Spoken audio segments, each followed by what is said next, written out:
In the heart of Lagos, a young girl trembled with hidden tears. Her stepmother's eyes gleamed with cunning satisfaction. Whispers of betrayal echoed through the quiet home. A dark secret waited to shatter the facade. If this tale of clever tricks and hidden truths stirs your spirit, dear listener, subscribe now to journey with me through more African wonders, where justice always finds its way. Ada, a bright-eyed 16-year-old with braided hair and a warm smile, lived in a modest bungalow in Port Harcourt, helping her father Chidi with household chores while dreaming of university, her kindness shining through every act.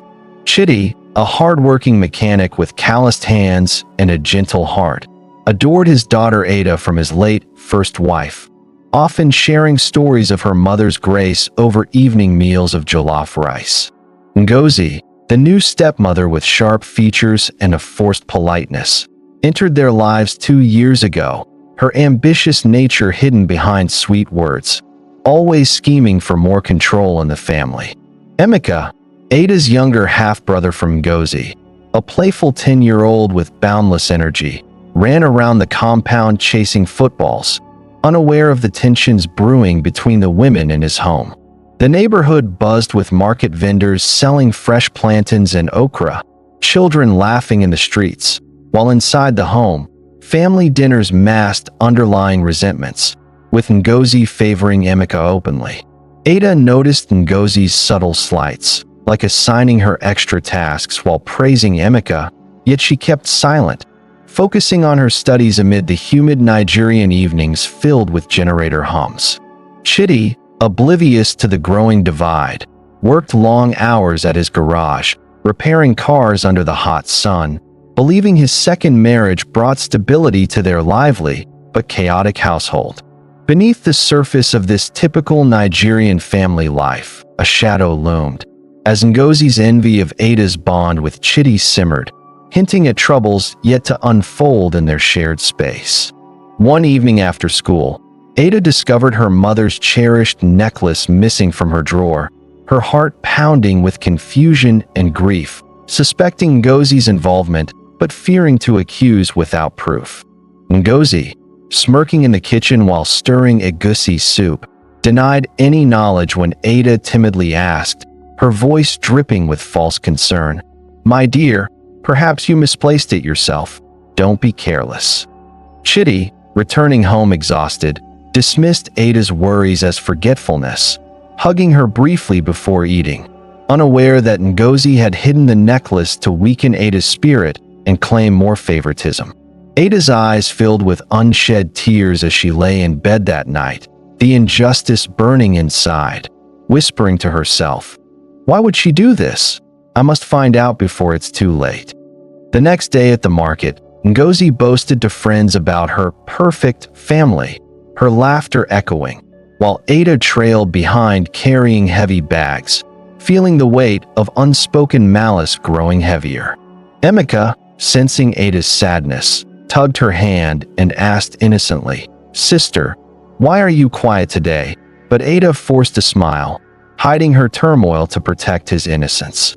Suspense built as Ada overheard Ngozi on the phone, plotting to send her away to a distant relative, her words sharp like a knife.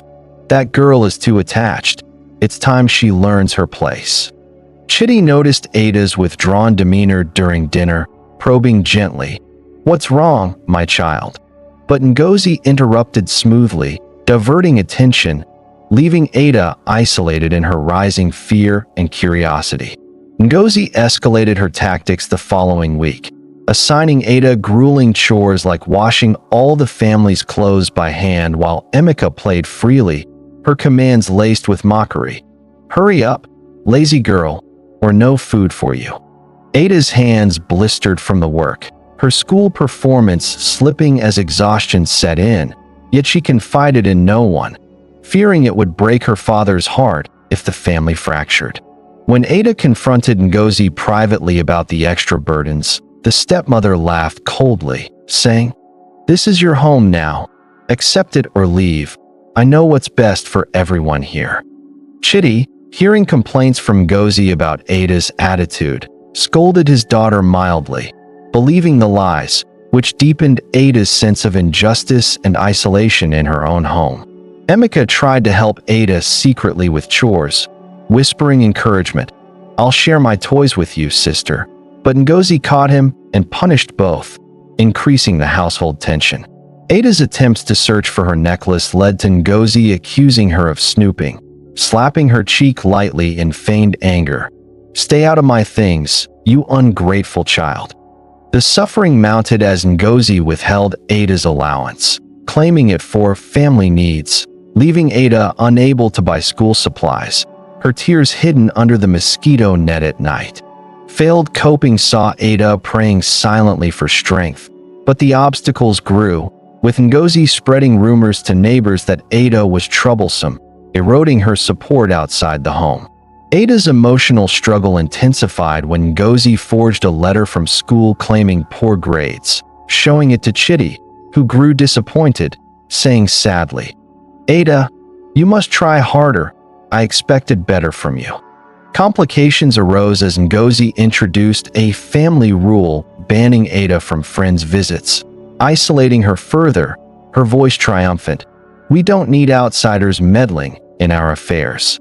Ada discovered hidden messages on Ngozi's phone about selling the necklace, her heart racing with betrayal, but dropping the phone alerted Ngozi, who screamed, "Thief, how dare you touch my belongings?"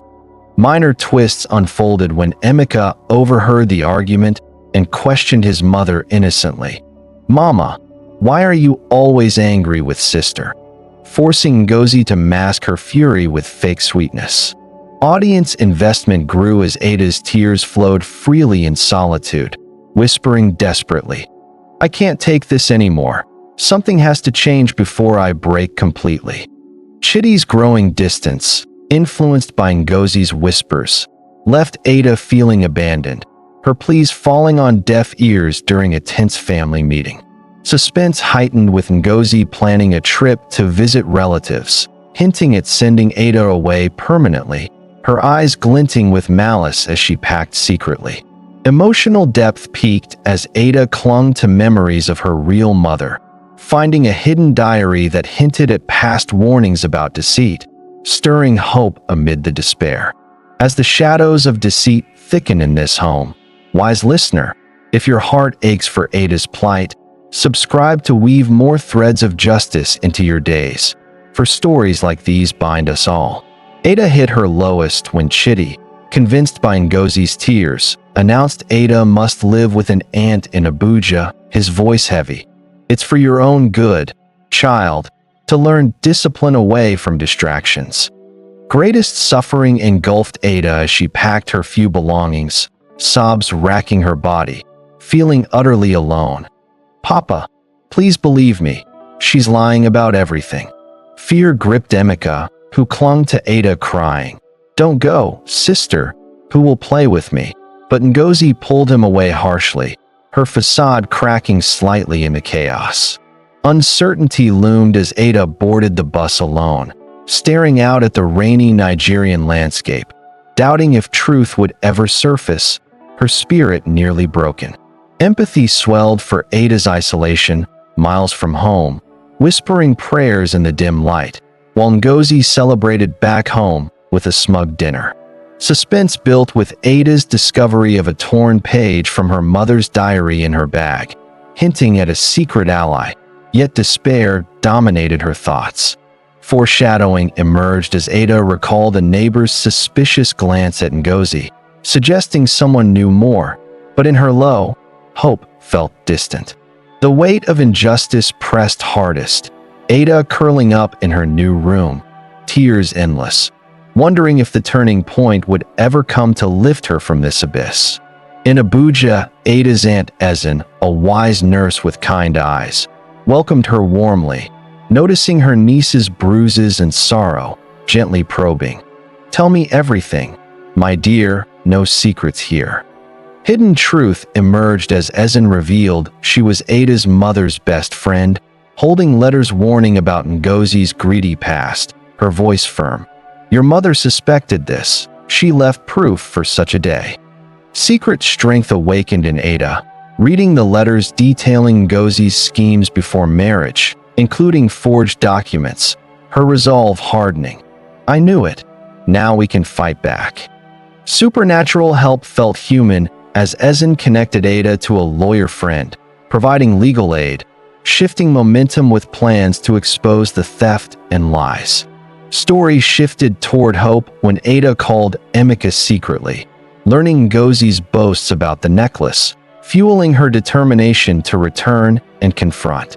Chidi's doubts began stirring back home, missing Ada's presence, questioning Ngozi's stories, as Ezen's call planted seeds of suspicion. Ada's emotions transformed from despair to empowerment, packing to return, declaring, "The secret is out. She won't get away with this anymore." The turning point solidified with evidence in hand. Ada boarding the bus home, heart pounding with anticipation for the justice ahead. Ada burst into the home unannounced, facing Ngozi's shocked glare, declaring boldly, "I know what you've done. The necklace, the lies, it's all coming out now." High tension rose as Ngozi denied vehemently, shouting, "Lies from a jealous girl. Chidi, don't listen to her nonsense," her hands trembling slightly.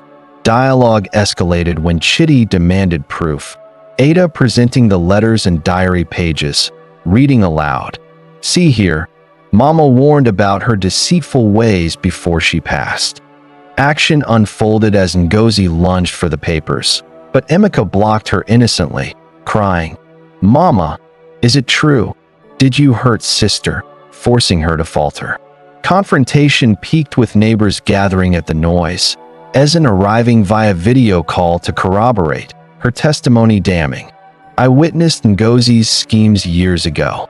Ngozi's defenses crumbled, admitting partial guilt and anger. "I did it for us, for Emeka's future. She was in the way," her voice breaking under pressure. Chidi's fury ignited, ordering Ngozi to return the necklace, which she fetched reluctantly from her hiding spot, the room thick with betrayal's sting. The clash resolved in heated words, Ada standing tall. "Your smart tricks end here. Justice will prevail in this family." Ngozi faced consequences as Chidi demanded she leave the home, her bags packed hastily under watchful eyes, muttering curses but defeated. "You'll regret this. All of you." Emotional payoff came when Chidi embraced Ada tightly, tears in his eyes, apologizing profusely. "Forgive me, my daughter. I was blind to the truth. You're my world." The main conflict resolved with Ngozi moving to a relative's. The necklace returned to Ada, symbolizing restored heritage and peace in the household. Emeka, confused but relieved, hugged Ada, promising, "I'll always be on your side. Sister, no more secrets between us." Justice, served as the lawyer, ensured Ngozi couldn't claim family assets, her schemes exposed to the community, whispers of her downfall spreading through the market. Ada's smile returned, sharing meals with Chidi and Emeka, the air lighter, filled with genuine laughter and rebuilt trust. Consequences lingered positively, Chidi vowing to listen better, strengthening their bond against future deceits. Resolution brought closure, the family healing together, Ada's strength inspiring Emeka to value honesty above all. Months later, life flourished in the Port Harcourt home, Ada excelling in school, her necklace a constant reminder of resilience, while Chidi balanced work with family time, cherishing every moment.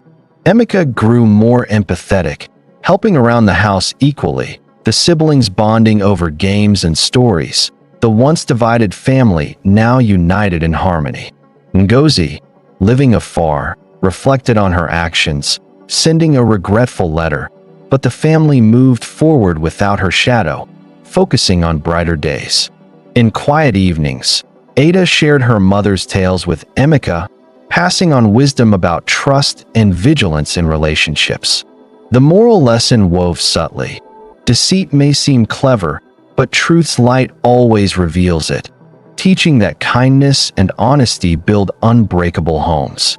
Reflection deepened as Chidi planted a tree in the yard, symbolizing new growth from pain. We've learned, and we'll thrive stronger together. Ada looked to the future, dreaming big, her spirit unbroken, inspiring neighbors with her story of quiet courage.